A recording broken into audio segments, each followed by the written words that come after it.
उफ, सब खत्म हो गया 40 दिन का फीफा वर्ल्ड कप, 104 मैचेस। सारी स्लीपलेस नाइट्स आज एंड होती हैं, बहुत दिनों का ब्रेक मिलता है और आई एम वेरी शॉक्ड, एकदम गूज़बम्प टाइट हो गए तुम्हें ये बताते हुए कि Spain is the world cup champion after beating Argentina one sided. और सबसे बुरा पार्ट इस वर्ल्ड कप का पता क्या था कि इतनी एज ब्रेकिंग स्क्रिप्ट लिखी एक राइटर ने इतने क्रेजी मैचेस करा दिए, थर्ड प्लेस मैच में 10-10 गोल पड़वा दिए और फाइनल्स में आके जो लास्ट डांस का एक बंदा बचा था, ग्रेटेस्ट ऑफ ऑल टाइम्स जो एक बचा था, हमने कहा था चलो एटलीस्ट ये तो जीत जाए, कोई तो जीत जाए, एक भी नहीं जीता। मतलब this was one of the most exciting yet the most saddest FIFA world cup ever. And I know ये एक वर्ल्ड कप फाइनल का ऐसा मैच था जहां एक सर्टेन फैन बेस को फर्क ही नहीं पड़ रहा था कि भाई चाहे मेसी जीत जाए चाहे बार्सिलोना के प्लेयर्स, हमारा क्या है, हमारी तो विक्ट्री है, राइट? क्योंकि हम तो दोनों के लवर्स हैं। लेकिन एक मिनट के लिए अपना फेवरेटिज्म साइड हटाओ और ये रियलाइज करो that Lionel Messi, Cristiano Ronaldo and Neymar junior, everyone is gone. One with the world cup, two with the memories, और मोस्ट इंपॉर्टेंट पार्ट हमारा childhood has gone. Still there are possibilities कि शायद Ronaldo Nations league खेल ले, Messi Copa America खेल ले, Neymar ने अभी तो कर ही दिया retirement, but still world cup, all three are gone. अब कल के मैच में किसने हगास मचाई, किसने प्यारा खेला और कहां एक्सपेक्टेशंस रॉन्ग हुई, पर अब बात करने से पहले I would like to thank you guys. तुम लोगों ने मेरे साथ जो पिछले 7 महीने of consistent live streaming, videos dropping और क्रेजी शॉट्स पर जो अपना प्यार दिखाया है, जो तुम मेरे साथ 12-12 घंटे लाइव स्ट्रीम पर बैठे हो, तुमने मेरे को चुम्मे दिए हैं, गीली पप्पियां दी हैं, मेरे से गीली पप्पियां ली हैं और बोला है हंस भाई इस मैच में क्या होगा बता दो, हंस भाई ये ऐसा क्यों खेल रहा है, हंस भाई हंस भाई हंस भाई। और हंस भाई ने लिटरली शायद like I tried 100% of best of my knowledge कि मैंने तुम्हें अपने बढ़िया रिएक्शंस दिए हैं, क्रेजी कंफ्यूजन्स तुम्हारी दूर करी है फुटबॉल की, and we made a family. जितना शायद तुमने मेरे से सीखा होगा इस यूट्यूब जर्नी के अंदर, इस फीफा वर्ल्ड कप जर्नी के अंदर, इस चैंपियंस लीग या पूरे सीजन की जर्नी के अंदर, उससे ज्यादा कहीं ना कहीं मैंने तुम लोगों से सीखा है। ये कोई सिर्फ एक कंटेंट डालने का चैनल नहीं था या ये हंस गुप्ता का सिर्फ नाम बनाने के लिए कोई चैनल नहीं है। This channel is made for you guys. I am becoming the content creator because of you guys, and मेरे को एक फैमिली मिल गई भाई, एक ऐसी लॉयल फैमिली जो कोई भी कंटेंट क्रिएटर कहीं भी लाइव स्ट्रीम कर रहा हो, लेकिन अगर मैं लाइव आ रहा हूं तो you guys were always there. मेरा कंटेंट डल रहा है तो सबसे पहले कमेंट कौन करेगा? You guys were there. और लाइक करके उस वीडियो को हाइप करके और ट्रेंडी कौन बनाएगा? You guys were there. So thank you so much भाई, थैंक यू सो मच, दिल से, सारे भाइयों और बहनों बहुत दिल से थैंक यू। तो इस वीडियो में हम 2 चीजों के बारे में बात करेंगे। सबसे पहली आती है स्पेन, जिसने एक अल्टीमेट पाथवे से फीफा वर्ल्ड कप को एक ऐसा वन साइडेड डोमिनेटिंग टूर्नामेंट बना दिया कि आते चले गए, पेलते चले गए और वर्ल्ड कप उठा लिया। और दूसरा है कि कैसे अर्जेंटीना चोक कर गई, और क्या ये चोक करना अनएक्सपेक्टेड था या फिर एक्सपेक्टेड था कि इतने सारे कमबैक्स तुम्हारे हर बार नहीं चलेंगे। मेसी को तुम भगवान हर बार नहीं बना सकते, एक प्लेयर का ऑफ डे आ सकता है और तुम पिलाई खा सकते हो। Was it expected or unexpected? तो पूरी वीडियो को आखिरी तक देखना जिससे तुम समझ पाओ कि इन दोनों पॉइंट ऑफ व्यूज में मैं क्या क्या बात करने वाला हूं, मैं क्या बेहतरीन से स्टैट्स तुम्हें एज अ प्रूफ शो करूंगा। और मैंने जो फाइनल की प्रीव्यू वीडियो डाली थी उसमें ऐसा बहुत कुछ बोला था जो इस फाइनल में हुआ है। So make sure you watch the video till the end और कमेंट सेक्शन में अपने पॉइंट ऑफ व्यू जरूर देते हुए जाना। तो तुम इसे क्या फुटबॉल कहते हो जो कल हुआ? क्या पूरे वर्ल्ड कप में मैंने क्या गलत बात कर दी थी? मैंने भगवान से क्या गलत मांग लिया? जब तुमने थर्ड प्लेस मैच में 10 गोल पड़वा दिए, सेमीफाइनल्स तक तुम 5-5, 6-6 गोल पड़वा रहे हो, तो ये वर्ल्ड कप के फाइनल्स में इतना बोरिंग मैच, मेरा खुद का मन कर गया था कि इस टीवी को उठा के ना फोड़ दूं। अबे भैया क्या दिखा रहे हो? थोड़े थोड़े अटैक कर रहे हो, उसके बाद बॉले घुमा रहे हो और आखिरी में जाके गोल। अबे जब रेड कार्ड भी मिल गया तो कैसे रह गए तुम? और तुम मुझे ऑनेस्टली बताना, अगर अर्जेंटीना की जगह इंग्लैंड आ जाती तो शायद स्पेन ही जीतती, लेकिन 90 मिनट में डिसाइड हो जाता। थोड़े थोड़े अटैक दोनों तरफ से देखने को मिल जाते। ये एक तरफा फुटबॉल देखने तो मैं भी नहीं आया था, क्योंकि मुझे फाइनल्स में सिर्फ स्पेन दिख रही है वर्सेस अर्जेंटीना कहां है, वेयर द टीम इज, क्योंकि तो खेलने ही नहीं आए थे, इनका तो इंटेंट ही नहीं था। ये चोक इतनी बुरी तरह कर गए। लेकिन ठीक है, एक बार स्पेन की पूरी वर्ल्ड कप जर्नी की डोमिनेंस की तरफ नजर डालते हैं। ग्रुप स्टेज में पहला मैच ड्रॉ करने के बाद पूरे फुटबॉल समाज ने इनका मजाक बना दिया था कि अबे कैबो वर्डे थी, तुम्हारे पास तो बार्सिलोना के प्लेयर्स थे, और including me as a Real Madrid fan base भी। आई वाज लाइक कि भाई और मत लेके जाओ रियल मैड्रिड के स्ट्राइकर्स, तुम्हारे पास कोई है ही नहीं स्कोर करने को। सबको चुप करा दिया, जस्ट कीप टॉकिंग। और फिर नॉकआउट राउंड में जो डिफेंसिव मास्टर क्लास दिखा के, GOATed run in FIFA world cup history दिखा के ये फाइनल्स में पहुंचे हैं, दैट इज अनरियल। और मैंने बोला था, मैंने अपनी फाइनल की प्रीव्यू वीडियो में बोला था कि स्पेन एक तरफा अपनी डिफेंसिव मास्टर क्लास तो दिखाएगी, वही अटैकिंग एबिलिटी, वही मिडफील्ड मास्टर क्लास दिखाते हुए अर्जेंटीना को डोमिनेट करेगी और फाइनल में मारेगी। और मैं ज्यादा ग्लेज नहीं करूंगा अपने बारे में, ये नहीं बोलूंगा देखो मैंने तो पहले से ही बोला था। तुम स्टैट्स चेक कर लो। पूरे गेम में टोटल स्पेन ने 20 शॉट मारे हैं, 4 बिग चांसेस बनाए हैं और एक्सपेक्टेड गोल रेशियो 1.94 का था। और वहीं अर्जेंटीना का देखो, 2 शॉट पूरे 120 मिनट में, 0 बिग चांसेस और XG एक्सपेक्टेड गोल रेशियो 0.17। अब तुम मुझे बता दो कौन आया था फाइनल्स खेलने और कौन नहीं। जो गेम होना चाहिए था between the most young incredible squad versus the most experience international football team, world cup champions last 2022 का जो करके आए थे, इतनी क्रेजी टीम लेके आए थे और वही क्रेजी टीम इन्होंने यहां उतार रखी थी। They should have dominated these young brats, लेकिन ये यंग स्पॉइल्ड ब्रैट्स ने बत्ती बना दी।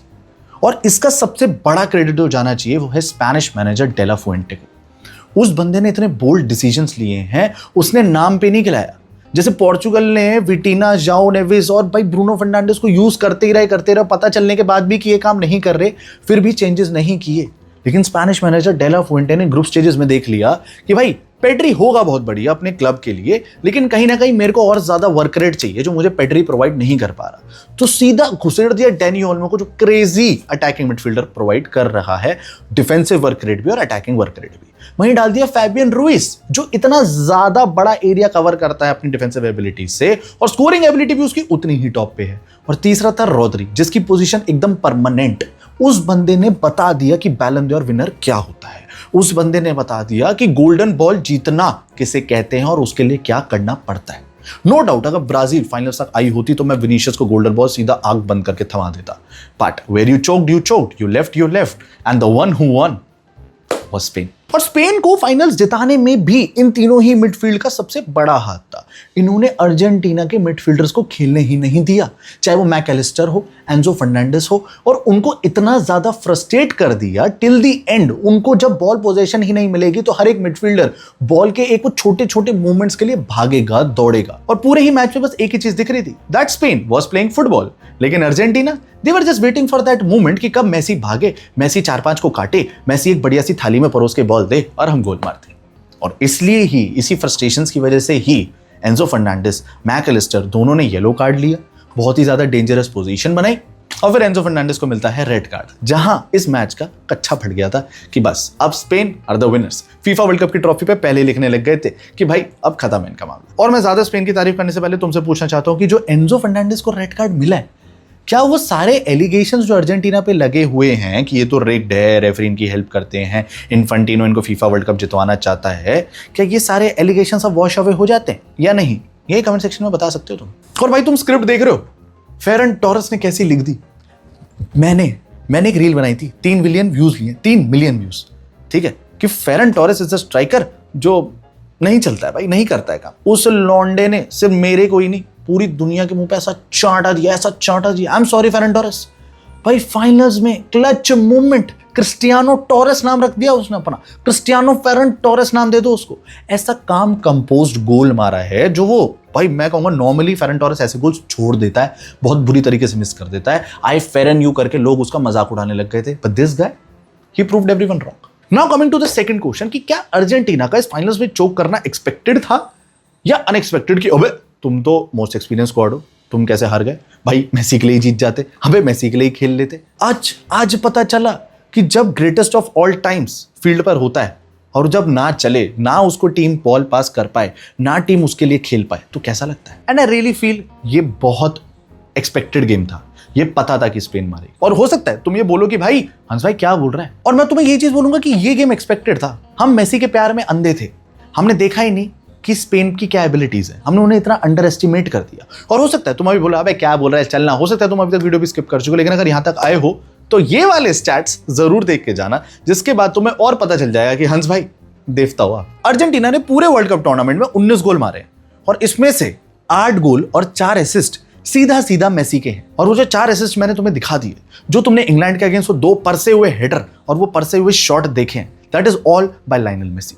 तो अगर कोई एक प्लेयर तुम्हारी टीम के पूरे टूर्नामेंट में 70% कंट्रीब्यूशन दे रहा है ना गोल्स और असिस्ट में, तो भाइयों माइयो और पैर के तो तुम डिजर्व नहीं करते थे ट्रॉफी जीतना, क्योंकि उस ग्रेटेस्ट ऑफ ऑल टाइम का सिर्फ एक दिन एक मैच आया जिसमें वो परफॉर्म नहीं कर पाया, जिसमें वो शायद उसका एक ऑफ डे था, तो तुम कर जाते, तो तुम खेल जाते। तुमने बच्चों से मार खाई है, पिटाई खाई है, बेल्ट खाई है, और तुम्हें भी पता है ग्रुप स्टेजेस में मेसी ने कैरी करा है पूरे अर्जेंटीना को। नॉकआउट स्टेजेस में मेसी के वो मिरेकल मूवमेंट्स ने ही इंग्लैंड को बीट करने में हेल्प करा, और ये लोग अबे ये उसके कंधे पे चढ़ के नाच रहे थे, ये बस वेट कर रहे थे when Messi will get the ball and do something. और मैं बताता हूं अर्जेंटीना को एक डर्टी फुटबॉल, बेकार, घटिया, गंदा, चीप टैक्टिक्स के अलावा कुछ नहीं आता है, और मैं सिर्फ अर्जेंटीना को मेसी के लिए सपोर्ट कर रहा था। बाकी ये Paredes, Enzo Fernandez, I just hate this guys. चाहे वो बाद में रियल मैड्रिड में आ जाए तो मुझे फर्क नहीं पड़ता, आई just hate this guys. Zero character, सिर्फ मारना, गंदा फुटबॉल खेलना। और भाई सामने वाले प्लेयर तुम उकसाए जा रहे हो, भाई अपना फुटबॉल खेलो ना, अगर आता है तो खेलना। क्यों तुम एक छोटे से बौने देवता के ऊपर चढ़े हुए हो? और तुम एक और रीजन ले लो कि क्यों एक्सपेक्टेड था कि सिर्फ अर्जेंटीना अगर कभी आगे चल के क्वालिफाई करी तो मेसी की वजह से ही कर सकती है, वरना ये तुम्हें मैप पे भी नहीं दिखेगी। अब इस पूरे गेम में निको गोंजालेस, जो बहुत बेहतरीन सुपर सब्स्टिट्यूट की तरह काम कर रहा था, उसकी एक्यूरेसी, पासिंग एक्यूरेसी 33% की थी, जिसको बाद में फिर से सब्स्टिट्यूट करना पड़ गया। दूसरा है मैकलिस्टर, एक भी की चांस नहीं, अटैकिंग मिडफील्डर था ये, डिफेंडिंग तो भूल ही जाओ, और शॉट पूरे मैच में मारे ही नहीं है, क्योंकि पूरे ही मैच में सिर्फ 2 शॉट लगे हैं अर्जेंटीना की पूरी टीम से। उसके बाद आता है द स्पाइडरमैन, 150 मिलियन का प्लेयर। अगर इसका ये वाला मैच मैंने लेपोर्ते को दिखा दिया ना, लेपोर्ता कह देगा भैया रहने दो, इसकी तो 1.5 मिलियन ना दूं इस बंदे के। तो अगर तुम बिग गेम में स्टेप अप नहीं कर सकते, वैसे क्रेजी परफॉर्मेंस नहीं दे सकते, तो भाइयों हाथ जुड़वा लो, तुमसे नहीं हो पाएगा। एंड नो डाउट ये बहुत ही बुरा गेम था, बहुत ही बेकार वर्ल्ड कप फाइनल्स था, क्योंकि यहां पर हमें सिर्फ स्पेन ही दिखी है जो फुटबॉल खेलने आई थी। दूसरी team was only dependent on one player. I am not saying कि ये वर्ल्ड कप में कैसे पहुंच गए, हो सकता है तुम लोग बोल दो तो बता दे भाई ये वर्ल्ड कप में कैसे पहुंच गए। भाई तुम ब्रैकेट्स उठा के देख लो, तुम्हें पता है कि स्पेन ने कितनी बजाई हैं और अर्जेंटीना ने कैसे बजाई हैं, अर्जेंटीना ने कैसे वो कमबैक्स पुल आउट करे, और वो कमबैक्स हर बार नहीं हो पाते हैं यार। England was the last thing कि बस भाई उड़ गए, भाई फ्यूम्स उड़ गए भाई, लोगों की हो गई उम्र, भाई नहीं खेल पाएंगे बुड्ढे इन यंग प्रोडिजीज के अगेंस्ट, क्योंकि उन यंग प्रोडिजीज ने टैक्टिकली एकदम क्रेजीली बढ़िया तरीके से फुटबॉल खेला है। सारे ही यंग नहीं थे, सब बाकी भी हैं जो 28, 27, 29 के हैं, लेकिन उन्होंने फुटबॉल खेला है। तुम्हारी तरह गंदे टैक्टिक्स, चीप टैक्टिक्स खेल के नहीं पहुंचे हैं। And I am very pretty sure Argentina next world cup क्वालिफायर्स में अगर तुम्हें इनके लाले ना पड़ते हुए दिख गए कौन में बॉल में, तो मेरा नाम बदल देना। अब वीडियो के आखिरी तक आई गए हो तो लाइक तो कर ही दिया होगा। देखो लाइक करने के बाद ना एक हाइप का बटन है, उसको प्लीज दबा देना। पूरे 40 दिन के वर्ल्ड कप में मैंने हर एक वीडियो के बाद ये बोला है और तुम लोगों ने करा है, और मेरी वीडियोस ट्रेंड हुई हैं। तुम्हारे जैसे बहुत क्रेजी फुटबॉलर्स ज्वाइन करे हैं, फुटबॉल फैंस ज्वाइन करे हैं, और विन बॉल नॉलेज की तरफ हम और बढ़ते जा रहे हैं। अब वर्ल्ड कप की तो ये आखिरी रिव्यू वीडियो थी, लेकिन इसके बाद मैंने सोच लिया है भाई मैं एक ग्रेटेस्ट ऑफ ऑल टाइम्स को थैंक यू बोलते हुए शायद सेपरेट वीडियोस डालूं या टुगेदर, वो तुम कमेंट सेक्शन में जरूर बताना। और हंस गुप्ता के साथ ऐसे ही क्रेजी वॉच अलॉन्ग्स में बने रहना। मेरी बाकी वीडियोस आती रहेंगी, बढ़िया बढ़िया मैचेस हम लाइव स्ट्रीम पे खेलते रहेंगे, बढ़िया बढ़िया गेम्स हम लाइव स्ट्रीम पे खेलते रहेंगे। बस मुझे तुम लोगों से एक ही चीज चाहिए, और वो है तुम्हारा सपोर्ट टूवर्ड्स फुटबॉल, तुम्हारा dedication towards football, and make sure you keep enjoying football में दोस्तों। Bye bye. World Cup is finally over.